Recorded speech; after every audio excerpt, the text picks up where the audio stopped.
आधीच कांदा आणि शेतीमालाला भाव नाहीये. त्यामध्ये कृषी उत्पन्न बाजार समिती येवला इथं लिलावासाठी लावलेल्या सुमारे 20 ते 25 ट्रॅक्टरमधनं रात्रीच्या सुमारास डिझेलची चोरी झाल्यानं संतप्त शेतकऱ्यांनी कृषी उत्पन्न बाजार समितीचं गेट बंद करून कांदा लिलाव बंद पाडले. जोपर्यंत डिझेल चोरांचा तपास लागून कृषी उत्पन्न बाजार समिती भरपाई देत नाही तोपर्यंत लिलाव सुरू होऊ देणार नाही असा पवित्रा या शेतकऱ्यांनी घेतलाय. या शेतकऱ्यांच्या सोबत बातचीत केलेली आहे आमचे प्रतिनिधी सुदर्शन खिल्लारे यांनी. आधीच कांद्याला भाव नाही, त्यात मार्केट कमिटीच्या आवारातून शेतकऱ्यांच्या ट्रॅक्टरमधून डिझेलची चोरी झाली आहे.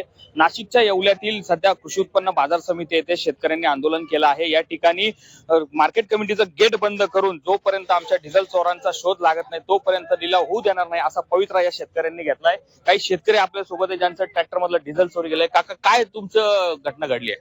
आमची घटना अशी घडली, काल आम्ही 3 वाजता ट्रॅक्टर लावून गेलो, कागद बांधून गेलो आणि आता सकाळी बघतो ट्रॅक्टर मध्ये डिझेल काही शिल्लक राहिलेलं नाही. मी काल 2000 रुपये डिझेल टाकलेलं होतं. आता काय केलं तुम्ही? काही करायला पर्यायच नाही ना.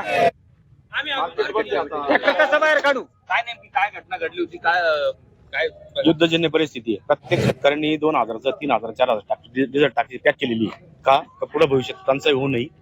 युद्ध चालू, युद्धजन्य परिस्थिती ना, प्रत्येकाला कळतं ना. आता गॅस टंचाई तशी युद्ध पेट्रोल डिझेल होऊ शकतं ना. जवळ 20 ते 22, 25 ट्रॅक्टर मध्ये 3 हारी लागले, 4 हारी लागले.